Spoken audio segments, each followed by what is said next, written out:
Hello everyone, welcome back to the vlog. So today I have a very exciting video. Someone actually suggested that I do this video. I don't remember if it was like a comment or an Instagram DM, but someone was like, can you talk about all the backpacking do's and don'ts? And I was like, that's a really good idea. Shout out to whoever commented that or messaged me that. If you guys don't know a little background, I went backpacking Southeast Asia solo for 3 months and definitely learned a lot about backpacking. Made some mistakes, did some really good things, so I'm just here to share my advice. I have all of them on my phone here. First, I'm thinking we talk about the do's. Like, you have to do this kind of, or at least I strongly suggest to do this. Number one is to try the local food. The local food everywhere I went was so delicious. I was actually a lot more adventurous with the food than I was expecting. Like, growing up, I was a super picky eater, and now I like liked everything that I tried. Indonesian food is amazing. Filipino food, amazing. Found out that like Filipino curries are probably my favorite. So good.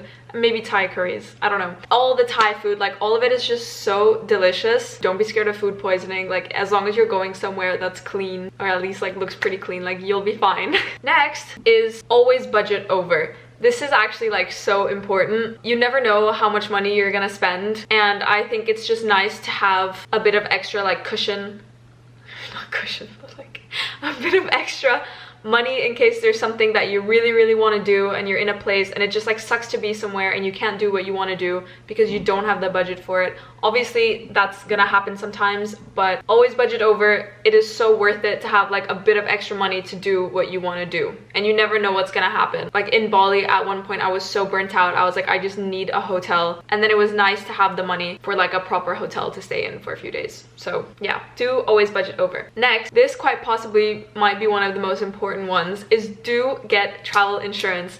I cannot stress this enough. Travel insurance is so important in case anything goes wrong. There can always be some kind of accidents, you can get sick, any kind of mishaps, and that is where Safety Wing, the partner of today's video, is going to help you guys out. So Safety Wing have something called the Nomad Insurance, which is a travel insurance for travelers and digital nomads around the world. It's an automatic monthly payment, so you don't have to worry about renewing it while you're traveling. It just automatically renews, and then you can cancel it at any time from anywhere. One of the best things about Safety Wing is that it's super flexible. You can buy the insurance at any time.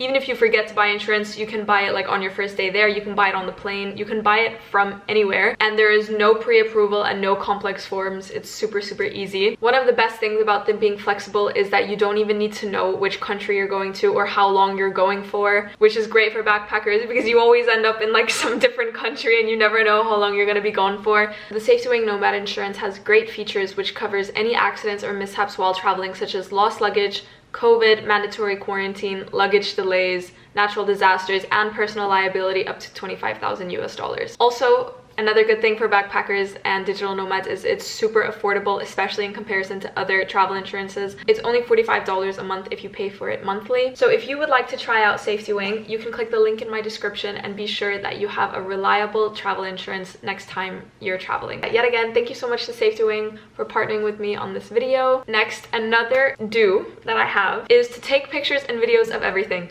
In the moment, it's like so annoying to be the person that's always taking videos and photos, but you will not regret it. The photos and videos that I have, I look back at them literally every single day. This is such a special time of your life, and it's just amazing to have something to look back on. And it's so rewarding to have all these photos and videos. So yeah, make sure you are still living in the moment though, but it is nice to look back on. I actually do recommend vlogging. I think vlogging was the best thing I did on the trip, even if you post it, if you don't post it.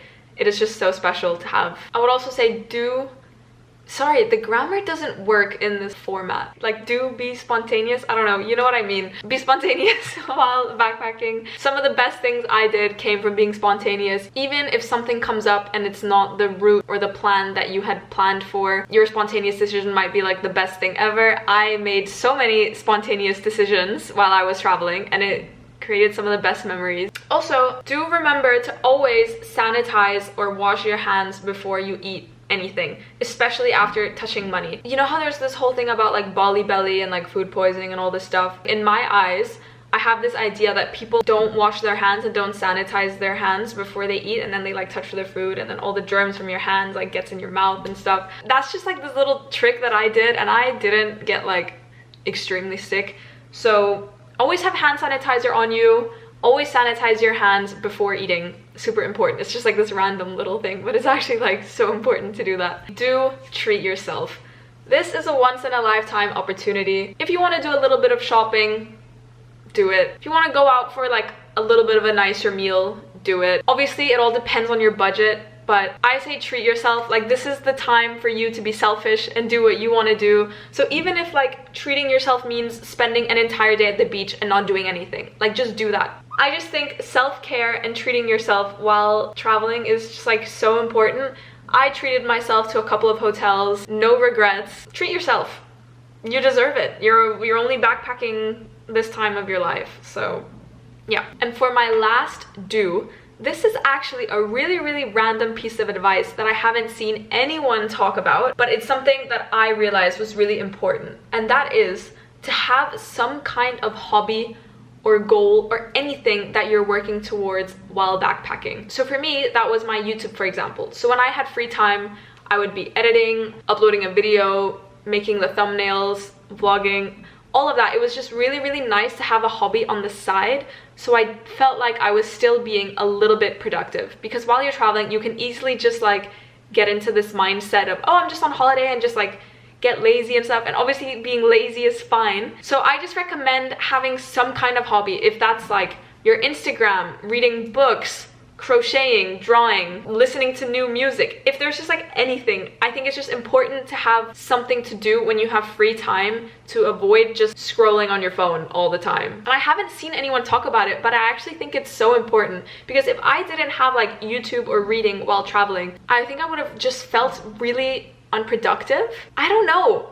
It's a bit of like a weird one, but I just think it's really nice to have like a hobby or something to do with your free time while you're traveling. Let's move on to the backpacking don'ts. This one is a little bit hypocritical because I did actually do this, but one advice that I have is don't fly everywhere. I spent so much money on flights, especially like within the Philippines. Like, I'm talking like domestic flights. And I actually think that like a really big part of traveling is the actual traveling part, and I think I just kind of like try to avoid it at all costs for some reason. But when I was in Thailand, I actually only took one domestic flight from Bangkok to Krabi, which I could have taken with a bus, and then everything else I did in Thailand was like ferries and buses and stuff. It was like a fun experience. You save so much money. Yeah, I would say don't fly everywhere. I did, but next time I wouldn't. Also, this one might be like a little bit random, but I would say don't speak any language other than English in a hostel, because it just sucks being in like a social hostel, hanging out with a group of people,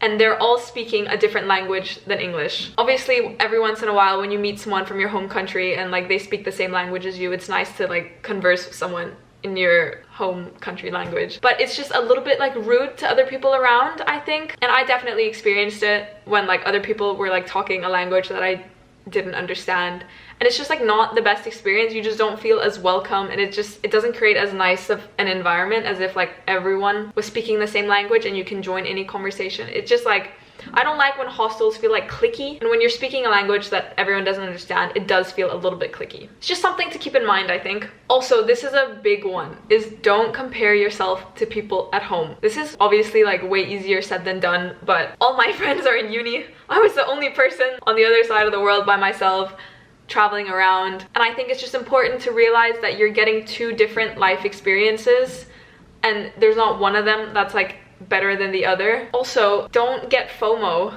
for things that are happening at home. Obviously, this is also easier said than done, but you're like on the other side of the world experiencing so many amazing things. Like, don't feel FOMO for what's going on at home. Soon you'll be at home as well, back to your old life, and then there's no point in being sad over the stuff you missed while you were gone. Just don't compare yourself to people at home. Yeah, this is a really important one, actually, is don't try to see it all. A lot of times people go backpacking and they'll stay in each place like 1 to 2 nights to try and see everything because of the limited time that they have. I think this is a big mistake, because you will get burnt out so fast and you won't want to see anything anymore. I think it's nice to spend like 4 nights in each place, even like a week in each place, not constantly on the move, because when you're constantly on the move, it gets so exhausting, especially when you're like traveling domestically without flights. For example, in the Philippines, I only actually went to 2 destinations, even though the Philippines is such a huge, beautiful, amazing country. I only went to 3. I only went to 3 destinations there because I didn't want to get burnt out and like see it all. Same with Thailand. I didn't even do the whole north of Thailand because I wanted to do the south properly. I didn't want to like stress about moving around too much. And the best part about that is now I can go back to these countries and still have more to see. For example, I'm going back to Bali this summer. I didn't go to any of the Gili Islands. I didn't go to Nusa Penida. I didn't go to Nusa Lembongan. And I didn't go to any of these islands. And now I can go there when I'm back. This is also a big one. Don't drink every night. Even though it can be really tempting because like you're out on holiday, you can go out any night of the week. You kind of lose track of like what day of the week it is, honestly. And there's always someone from your hostel going out. Like it doesn't matter what hostel you're staying at, there will be someone going out. So it can be really, really tempting. But I just found that a lot of the people who went out every night were too hungover all day to like do anything. Didn't really even see much of the places they were staying. And obviously the nightlife is a really big part of the place you are. I'm not saying don't go out at all. I'm just saying don't go out every single night, because you'll come home and realize you spent your entire trip drinking and partying and not really doing anything other than that. There are obviously exceptions to this rule. Like when I went to Koh Phangan in Thailand, the culture of that island is the partying, so that's why you go there to party. But then when I was in Koh Tao or Koh Samui, I didn't drink every night. Obviously you do you, but that's just my advice. So yeah, those are all the backpacking do's and don'ts that I have. And don't forget to check out Safety Wing and their Nomad insurance. They have such a great deal and it's perfect for backpacking and digital nomads. So yeah, you can click the link in my description if you want to check out Safety Wing and get the digital nomad insurance for yourself. And yeah, that's it for this video. I love you guys so much. I'll see you soon.